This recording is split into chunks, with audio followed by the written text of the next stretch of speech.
কালকে রাত্রে তোমাদের লিটিল গোল্ড এত পরিমাণে কাশিতে খক করেছে, সারাটা রাত আমি দুটো চোখের পাতা এক করতে পারিনি। কাশতে কাশতে মুখ থেকে দেখছি কি থুতু বেরিয়ে যাচ্ছে। অ্যাকচুয়ালি কী হয়েছে, নাকটা যেহেতু বন্ধ থাকছে, নাক দিয়ে নিঃশ্বাস নিতে পারছে না, মুখ দিয়ে নিঃশ্বাস নিচ্ছে, গলা শুকিয়ে যাচ্ছে, ব্যাস অমনি খক করে কাশি। এই যে ওয়েদারটা আবার চেঞ্জ হবে, আবার মনে হচ্ছে আমার লিটিল গোল্ডটা অসুস্থ হবে। তোমরা প্লিজ সবাই একটু প্রার্থনা করো ওকে যেন আমি সুস্থ সবল রাখতে পারি। ঘুম থেকে উঠে আজকে ওয়েট করছি শিবানীদির। আজকেও যদি শিবানীদি না আসে তাহলে যে কি করবো আমি নিজেও জানি না।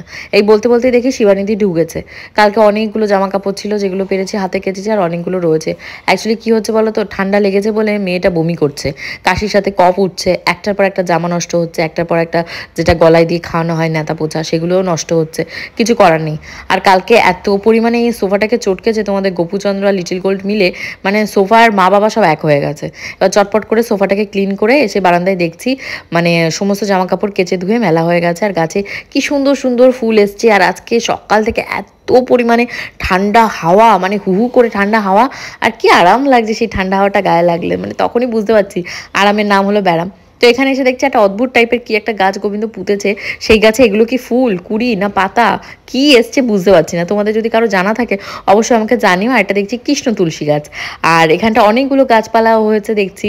অ্যাকচুয়ালি কী হয় বলতো, এই সমস্ত গাছ মানে 1 মাস করে ফুল হয় আবার পাতা ঝরে যায়, 1 মাস করে ফুল হয় আবার পাতা ঝরে যায়, তো দেখে খারাপ লাগে, আবার যখন ফুল ফোটে খুব ভালো লাগে। তো তার ভেতর থেকে আজকে একটা জিনিস বের করেছি যেটা তোমাদের সাথে শেয়ার করবো। সেটা হলো এই দেখতে পাচ্ছ ফ্লাওয়ার ভাসটা, এই ফ্লাওয়ার ভাসটা কিন্তু অনেক দিন আগেকার, আর এর ভেতরে এত পরিমাণে জিনিসপত্র জোগাড় হয়েছে, বিশেষ করে ওষুধ, লিটিল গোল্ডের শিশির যে সিরাপের যে ঢাকনা ওই সমস্ত। এই বলতে বলতে আমার মাথা গরম করার মেন উপদ্রব তোমাদের গোপুচন্দ্র এসে হাজির। দেখো কি বলছে আমার সাথে।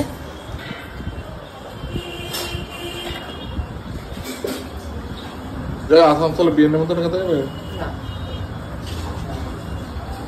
ওষুধটা সেদিনকে শ্রীপুরতে ফেরত যাওনি, এটা আজকের ওষুধ, এটা মানে 3 মাস আগের ওষুধ। 26 এক্সপায়ার আচ্ছা তুমি তো নিয়ে নিচে নেমেছিলে, নেমে আর ওর দোকান বন্ধ সাহস করে যেতে পারো না, লেখা আছে বলে নেবে না। লেখা আছে বলে নেবে না? এই শুনে নাও, লেখা আছে বলে নেবে না। আমাদের দোকান হলে মানে দোকান বন্ধ করে নিয়ে চলে যাবে। সকালবেলা এখন ঘুম থেকে উঠেছে তোমাদের লিটিল গোল্ড। তো এটা আগের দিন আমার একটা কি শুটিং ছিল তো ওখানে ঝোলানো ছিল, এটা ওখান থেকে খুলে নিয়েছিলাম। তো এখন আমার জায়গায় রেখে দিই, এই জায়গাটা না হলে আবার দেখতে খারাপ লাগে। সব রকম জিনিসপত্র থাকবে না দেখতে।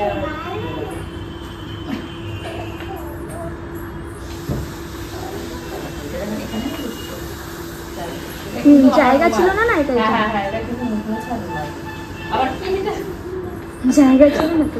আচ্ছা এটা তাহলে উপরে লাগাতে হবে। করে নিয়েছি সকালবেলা, এই সকাল হেয়ার ব্যান্ড কোথায় যাবি তুই? হ্যাঁ সকাল হেয়ার ব্যান্ড ফ্যান করে একেবারে শুষে গুজিয়ে কি জুতো ওইটাই ভালো, ওইটা পরো। এই চপ্পলটা পায়ে পড়বে বলছি, ওইটা পরো, ওটা শীতকালে পরার। হ্যাঁ এটা উইন্টারে পরার, ওইটা সামারের। কি নোংরা, ওটা নাকি নোংরা, অন্যটা ভালো। এটা হলো মেন ব্যাপার, হলো এটা পড়বে না, ওটা ছিল না কালকে দেখে ওটা পরে চপ্পল করে বেড়াচ্ছে। আর সকালবেলা যে ওটাকে পেয়েছে আর ওটাকে পড়বে। চলো এখন সুজি খাও, 11:30 বাজে, আমার ভিডিও এখনো 12টা বাজে, কখন কি করবো জানি না, ভালো লাগে না প্রত্যেক দিন একই। হাতে যখন একটু এক্সট্রা টাইম পাই তখন মনে হয় ঘরে কোনো জিনিস যদি অপরিষ্কার থাকে অগোছালো থাকে সেগুলোকে সুন্দর করে রাখি, কিন্তু কি হয়েছে বলো তো, এই শীতকালে মোটে জল ঘাটতে ইচ্ছা হয় না। তো এখন তোমাদের লিটিল গোল্ডকে স্নান ধান করাবো, তার আগে ভাবলাম কি সবজিগুলোকে কাটি আর ফ্রিজ থেকে মাছ বের করে দিই। আজকে বান্টি খাবে এখানটায়, তোমাদের গোপুদা বলছে চিকেন খাবে। তো এই বলতে বলতেই বান্টি ফোন করেছে যে বৌদি চিকেন নিয়ে আসবে। আমি বললাম হ্যাঁ নিয়ে আসো। তো সাথে সাথে আমি তাড়াতাড়ি করে পেঁয়াজ রসুন কাঁচা লঙ্কা এগুলো সব কেটে রেখে দিচ্ছি। রাখতে দেখি বান্টি এসে বলছে বৌদি দাদা বলেছে রাতের বেলা মাংস আনবে। হয়ে গেল ফুস, তাড়াতাড়ি করে ফ্রিজ থেকে সর্ষে বাটা দিয়ে বাটা মাছ করবো বলে বাটা মাছটাকে বের করে নিয়েছি, আর তার সাথে চিংড়ি মাছ বের করেছি। চিংড়ি মাছ আজকে মিষ্টি কুমড়ো ছিল ফ্রিজে, তাই দিয়ে আর আলু দিয়ে রান্না করবো। যদিও তোমাদের গোপুচন্দ্র হুকুম করেছে পেঁয়াজ ভাজা দিয়ে ছোটো ননদ মানে আমার ছদ্দি এক রকমের নাকি চিংড়ি মাছ রান্না করতো, সেই মাছটা নাকি ওনার ভীষণ খেতে ইচ্ছা হচ্ছে সেইটা করতে। তা আমি আর টাইম পাইনি ওইসবের ভেতরে যাইনি, কারণ লিটিল গোল্ড মা মা মা মা বলে ডেকেই যাচ্ছে। আর যেহেতু ঠান্ডা লেগেছে 12টার ভেতরেই ওকে মানে আমি স্নান করে দেবো। আর এত পরিমাণে ঠান্ডা হাওয়া কি বলবো, মানে এই ঠান্ডা হাওয়াটা যে কবে বন্ধ হবে আমি নিজেই জানি না। তো তাড়াতাড়ি করে ভাত বসিয়ে দিয়েছি, ভাতটা বসিয়ে এর ভেতরে 3টে ডিম সিদ্ধ দিয়েছি, একটা আমার, একটা তোমাদের লিটিল গোল্ডের, একটা গোপুচন্দ্রের। ভেবেছিলাম চিকেন আনলে লিটিল গোল্ডের খিচুড়ির ভেতর চিকেন দেবো, যেহেতু চিকেন আনেনি আর ফ্রিজে যেহেতু কোনো টাটকা মাছ নেই, কাতলা মাছটা যদি ভেজাতাম আগে থেকে বুঝতে পারতাম, তাহলে কাতলা মাছটা আজকে মেয়েটাকে দিতে পারতাম। চলো তো ওদিকে দেখে আসি লিটিল গোল্ড কী করছে। তো দেখতে গিয়ে দেখি লিটিল গোল্ড ওর মতনই ওর বই খাতা নিয়ে খেলাধুলা করছে। এই বলতে বলতে বাটা মাছের গা থেকে বরফটাও ছেড়ে গেছে। তো বাটা মাছের গায়ে এখন লবণ হলুদ এগুলো দিয়ে ভালো করে মেখে আমি মানে মাছগুলোকে ভেজে নেবো, ভেজে ওর ভেতরে সর্ষে আর কাঁচা লঙ্কা বাটা দেবো। সর্ষেটা বাটার সময় জানো তো আমি আবার একটু হলুদ দিয়ে দিই, তাহলে কি হয় মানে সর্ষে বাটলে যে তিতে তিতে ভাবটা থাকে সেই তিতকোষটা ভাবটা থাকে না। এটা আমার মায়ের টোটকা। আর এই দেখতে পাচ্ছ কড়াইয়ের ভেতর দিয়ে দিয়েছি সর্ষের তেল। তো সর্ষে বাটা দিয়ে মাছ রান্না হবে, সর্ষের তেল তো অবশ্যই লাগবে। আর মাত্র কয়েকটা দিনের ভেতরেই রয়েছে সরস্বতী পুজো। ব্যাস সরস্বতী পুজোর সাথে আমার যে কত ইমোশনাল মানে স্টোরি রয়েছে, মানে একটার পর একটা বললে শেষ হবে না। কত কান্নাকাটি করে মানে সরস্বতী ঠাকুরের অঞ্জলি দিতে যেতাম। অ্যাকচুয়ালি বাবা তো অ্যালাউ করতো না। তো যারা জানো তারা জানো, যারা জানো না তাদের জন্য বলছি, আমার বাবা নিরাকার ঈশ্বরে মানে বিশ্বাসী, মূর্তি পুজো সে পছন্দ করে না, তো তার জন্য অঞ্জলি দিতে দিত না। তো এবছর ভেবেছিলাম তোমাদের লিটিল গোল্ডের জন্য সরস্বতী পুজোটা করব।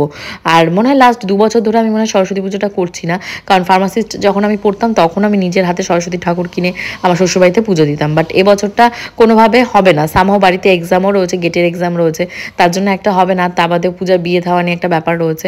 তো এই বছর আর তোমাদের লিটিল গোল্ডের হাতে খড়িটা দেবো না, পরের বছর দেবো। অ্যাকচুয়ালি আমি চাই না এইটুকু বয়সে মেয়ের উপর এত লেখাপড়ার প্রেশার দিয়ে দিতে। ও যতই পেন ধরুক যাই ধরুক, ভগবান মাথার উপর আছে, সে সব কিছুরই বিচার করবে। তো মেয়ে পেন ধরছে বলে ওকে এক্ষুনি হাতে খড়ি দিয়ে ওর বই খাতা দিয়ে একদম বসিয়ে দেবো সেরকম নয়। ও নিজের ইচ্ছায় যেটুকু বই নিয়ে বসলো। ওকে তো আমি রকেট সায়েন্স নিয়ে পড়িয়ে আইনস্টাইন বানাবো না, তো আমারও তো চাপ নেই মেয়েকে নিয়ে। তোমাদের 3টে একদম 3টেই বাজছে। তো এখন একটু গোবিন্দকে ফোন করবো। গোবিন্দ তো সেই প্রয়াগরাজে গেছে, খুব তীর্থ করে আসছে। আমার যে কি ইচ্ছা করছে আমি প্রত্যেকবারই বলছি, দেখছি এখনো তো টাইম আছে, যদি উঠলো বাই কটক যায় এরকম কাউকে পায় অবশ্যই যাব, কারণ এই মানে মকা বারবার কিন্তু মানুষের জীবনে আসে না। তো এখন পুজো দিতে হবে, 3টে বাজে। বান্টিকে পুজো দিতে দিতেই ফোন করবো। বান্টি তোমাদের গোপুদা দেখে অফিসে আসে নাকি, খাওয়া দাওয়াটা করে নেবো। আজকে কিন্তু যোগার টিচার আসবে, সাহানি বলেছে 5টা থেকে যোগা করাতে আসবে। তো তার আগে খেয়ে দিয়ে একদম রেডি হয়ে নিতে হবে, অনেক কাজ রয়েছে।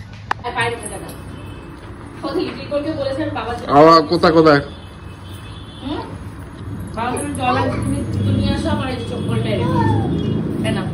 গোপুদা এখন এসছে খেতে। অবস্থাটা দেখো, বেলা কটা বাজে, ওই যে বেলা বাজে এখন 4টে, তাও ফোন বাজে। বান্টিকে ডেকে নাও, ডেকে বলে একবারে খেয়ে নিতে, আমার থালা বাসন তুলতে হবে, আবার মাজতে হবে। মা এখানে বসবো না, চলো তোমাকে ঘুম পাড়িয়ে দিই। ফিশ খাবে? তুই আজকে এগ খেয়েছো তো? হ্যাঁ হ্যাঁ হ্যাঁ, ওরে বাবা, ও যোগার টিচারকে যে কি মিস করছে জানো না তো। 3বার আমাকে বলছে যোগার টিচার আর আসবে না, যোগার টিচার আর আসবে না। আসবে মা, আসবে, আন্টি আসবে, এক্ষুনি আসবে। তুমি ঘুমাবা? মশা মশা, তোমার হাতে একটা মস্ক হইতো, বারো তো হাত হাত হাত শেক করো, এরকম করে শেক করো। ওই তো বা হাতে, লেফট হ্যান্ডে। হ্যাঁ হ্যাঁ, চলে গেছে চলে গেছে। আসো আসো, চলো। আসবে আসবে, যোগা টিচার 5টায় আসবে, তুমি আসো, ঘুম পাড়িয়ে। হ্যাঁ তুমি ঘুমাবা, আসো। চলো, তোমার জুতোগুলো এইভাবে রেখেছো, যাও যাও, খাটে ওঠো, খাটে ওঠো, ঝাড়ুটা সরিয়ে দাও, ওঠো। আচ্ছা আচ্ছা ঠিক আছে বাবা, তোমাকে ডাকবো, যোগা টিচার আসলে আমি ডাকবো, ও যোগা করবে। যাও, শো, আমি ডাইপার নিয়ে আসি, শো, পরে যাবা।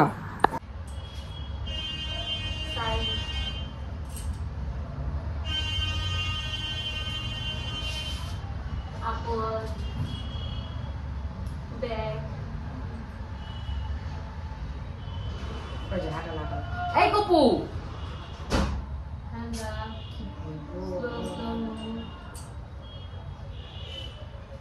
আরে 15 মিনিট করে যাও।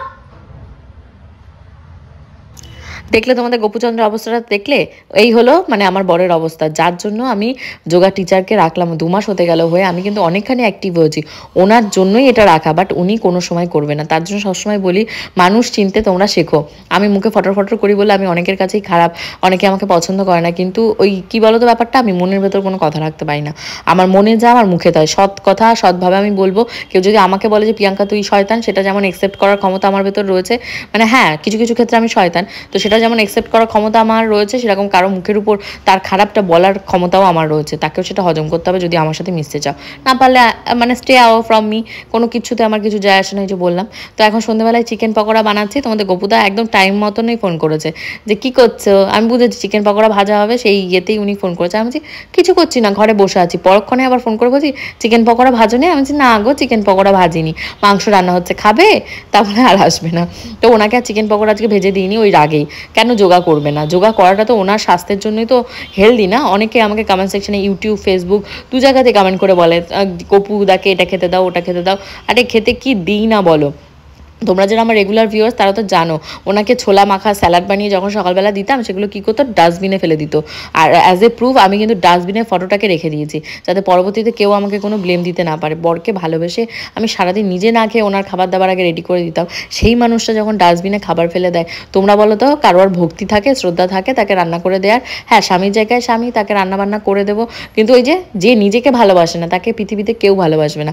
আমি নিজেকে যতটা ভালোবাসতে পারবো, আমি আমার ফ্যামিলি মেম্বার যারা রয়েছে তাদেরকে তো মনে হয় ততটাই ভালোবাসতে পারবো।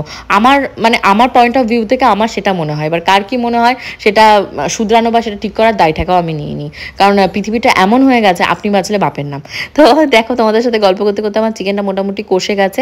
এর ভেতরে ওই যে বললাম দুপুরবেলা আলু কেটে রেখেছিলাম কতগুলো, তো সেই আলু দিয়েছি 3 পিস 4 পিস মতন। রাতেও বলেছি বান্টিকে খেয়ে নিতে। অ্যাকচুয়ালি মামি মানে বান্টির মা একসময় মানে গোপুচন্দ্র, গোবিন্দ, আমাদের বাড়ির, আমার শ্বশুরবাড়ির বাড়ির লোকজন সবাইকে অনেক আদর যত্ন করে খাওয়াতো দাওয়াতো। তো আমারও তো কিছুটা মানে হলো কৃতজ্ঞতার জায়গা থেকে সুযোগ পেলে অবশ্যই কৃতজ্ঞতা বোধ আমি জানাই। তো এখানটায় মাংসটাকে কষাতে দিয়েছি, কষাতে দিয়ে প্রচুর কাজ রয়েছে। কেন, পূজা ফোন করে বলেছে কালকে যাবে পূজার বিয়ের লেহেঙ্গা কিনতে বড় বাজার। পূজার বিয়ের লেহেঙ্গা নয়, আমার বোনের বিয়ে, আমি একটা লেহেঙ্গা নেবো, অবভিয়াসলি কিনবো। তো তোমাদের লিটিল গোল্ডের জন্য একটা লেহেঙ্গা কিনবো, আর তোমাদের গোপুদার জন্য আরো একটা ড্রেস কিনবো ভাবছি। গোবিন্দর কি খবর? গোবিন্দ কবে আসবে? ওকে ভয়েস মেসেজ পাঠালাম তো, কোনো কথা বললো না। তারপর টাকা পাঠিয়েছি, বলেছি প্রসাদ খাওয়ার জন্য, রিপ্লাই দেয়নি। মানে আসবে কবে? ও মা, হাত কি করছে ও? ওরে বাবা, ওরে বাবা, এটা কি হচ্ছে? এটা কি হাতে চুড়ি দেখাচ্ছে বাবাকে নেচে নেচে? ওরে বাবা, ওরে বাবা, ওরে বাবা, এতক্ষণ বসে বুঝেছো ইউটিউব থেকে এগুলো শিখলো। All time mobile mobile. হ্যাঁ তোমাকে খুব সুন্দর লাগছে, বলো থ্যাংক ইউ বলতে হয়। তুমি সেমনি বলো থ্যাংক ইউ, বলো থ্যাংক ইউ বলতে হবে।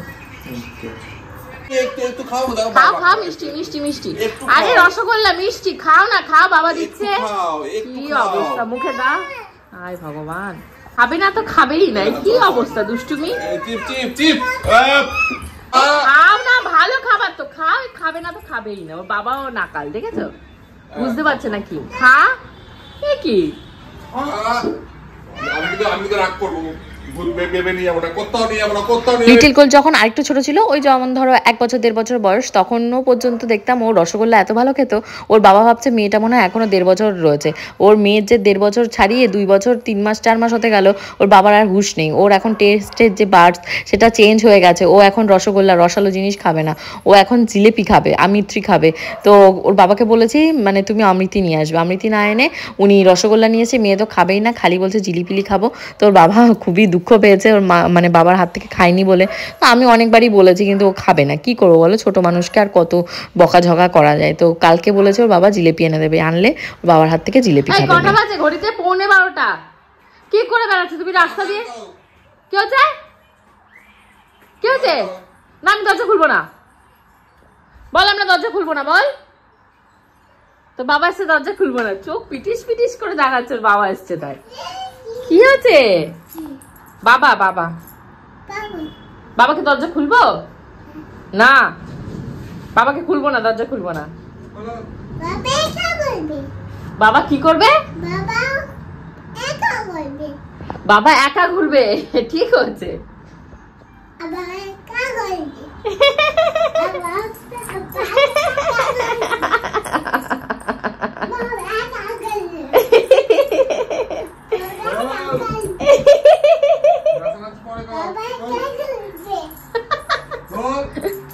খুলবে না, বুঝে খুলছে, ঠেলা ঠেলি লাগিয়েছে তোমাকে দরজা খুলবে বলে। ওরে বাবা রে, তুই পারিস? তুই মানুষ ওইটুকু তুই গুদা। আমি পারি না। যখন আমি চিৎকার করি আমার গলার আওয়াজ সবাই পায়, তাই লোকে ভাবে যে আমি খারাপ। আর তোমাদের গোপুদা চুপচাপ থাকে, তাই গোপুচন্দ্র সবার কাছে ভালো। ওই একটা কথা আছে না, যে করে তারই মানুষ খুদ ধরে, আর যে করে না সে তো করেই না, তার আর খুদ কোথা থেকে ধরবে। তো হোপফুলি যাই হোক, আমি কি বলতে চাইলাম ইনার মিনিং তোমরা সবাই বুঝতে পেরেছো। আর আজকের মতন যাচ্ছি, খুব তাড়াতাড়ি আসবো, বাই।